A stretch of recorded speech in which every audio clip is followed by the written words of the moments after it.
So now, just before we're about to start today, and just to show the audience how we're doing what we're doing, Stugatz is in his home, in an office, in front of a microphone with a barking dog that won't stop barking. Billy, Tony, and Chris are in their homes. Roy, they're in their homes. I can see all of them. They have jobs to do within the show as we do it.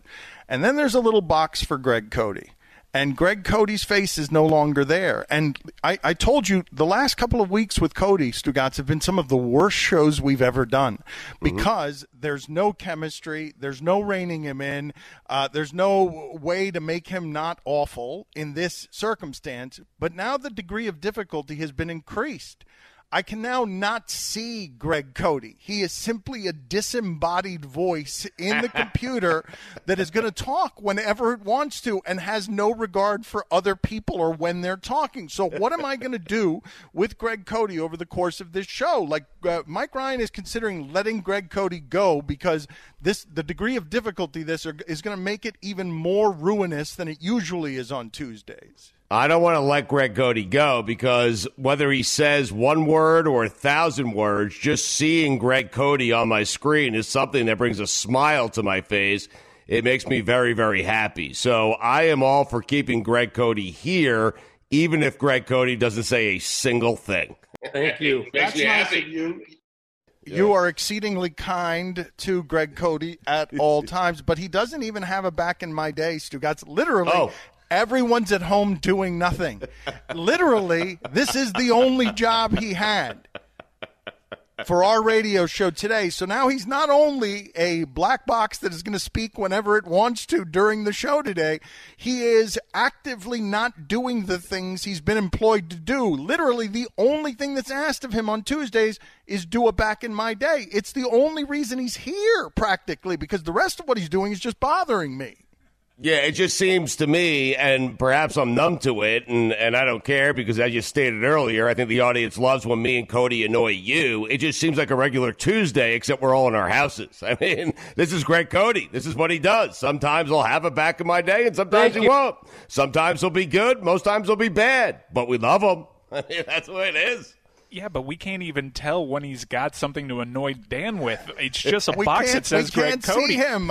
Can I be heard right now? Right now, because we can't see him and we don't know when he's going to be interrupting. I mean, I can tell he's trying to talk right now. I have him muted, but I can go to him. But he's, like you said, he's just speaking when he wants. It's not going over the air. I can see his box is lit up, and he can't even hear me because he's still talking right now. So for those of you who don't understand how we're doing this, it's me and Mike staring into a laptop at these people. We're right next to each other, and Mike has one microphone to speak into, and when he's speaking, it can't be heard. Stugatz, Billy, Roy, Chris, Tony, Cote, they can't be heard if Mike Ryan is speaking because he's got to throw his headset at the computer to let anyone in our show talk today. So, Stugatz, what am I supposed to do here? Greg, do you have any thoughts on what we're yelling about? I do, yeah. Can I be heard now? Yes. Yeah. Okay, there's a slight echo on my voice here, which is problematic. Excellent. Even better. No, you know what? I'm a professional. I'm going to tough through this. No. Please don't. It's okay. Hold on a second. Just back off for a second. See if you can fiddle around with the knobs. Turn your computer on and off. See if you can figure out how to fix what, Stugatz. You think that's a bad idea? Greg fiddling around with knobs after he said he needs a full-time IT person living in his house before the show is not something I would suggest to Greg to do. You don't want him to fiddle around with knobs. That sounded good enough. We'll take it. I mean, Chris, help me with something. The place that your father is working from in his home, okay? Because Greg Cote is now an old person, so that has become an old person's home. The office, the office that your father is in right now. Chris Cote, is this or is this not accurate? He's coughing now. Wonderful. Is it or is it not? I'm coughing. Yes, you can't see me. I'm totally nude. I'm picking my nose. How do you know I'm coughing? Chris, yes or no, your father's office is stuck in like 1988. Yes or no? Yes, it is. My wife is yelling at me now. Yes, the 1980s. It is so bad. He's right. He's in his same office now. He's using a desktop. He should be using his laptop.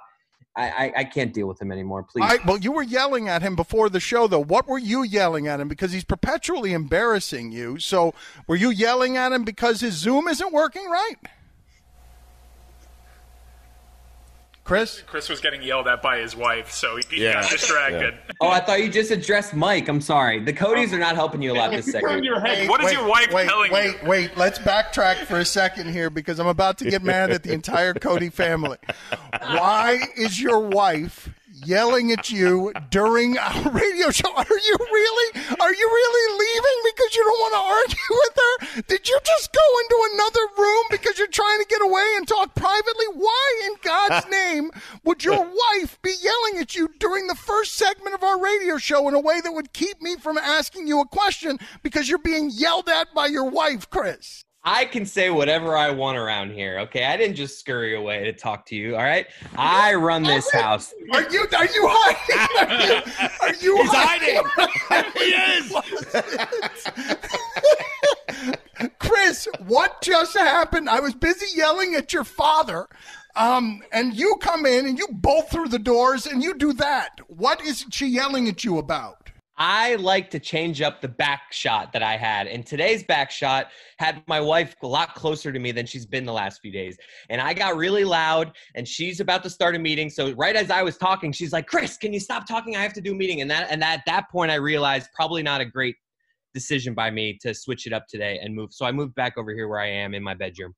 All right. Now, if we were back in our old studios, I would be sending the entire Cote family, everybody and your wife, into the ocean together because I was yelling at your dad, and you came in and you hit me over the head with a chair. I'd like to take a stab at answering the question originally posed to Chris Cote. He was getting mad at his dad before the show because there is a simple solve to all of this. Right now, Greg Cote is on a PC without a webcam. God knows how old that thing is. But he has an iPhone. I know this about Greg. So he can just merely download the Zoom app and use the camera's front-facing camera, and we can actually see him. Guess who doesn't know his Apple password? That's right. Okay. Greg Cote. There it is. All right, ladies and gentlemen. Greg, you could have tested your equipment last night. You could have figured out how to be in a professional setting that wouldn't play defense against the show right off the bat. Stugatz, what? What do you have here? With all that said, who would have thought that Greg Cote would have been the better of the two Codys in the first segment? I mean, a stunner. So my Tuesday is going to keep getting worse here. We're going to try.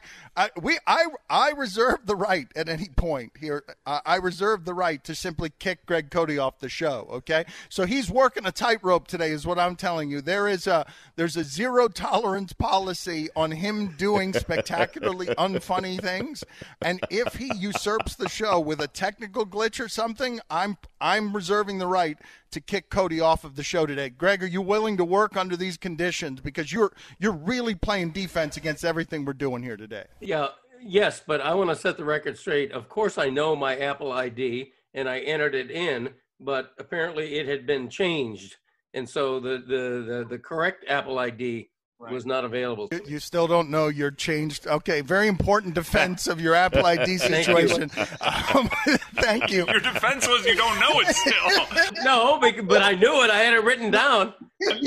I keep a master list of all my IDs.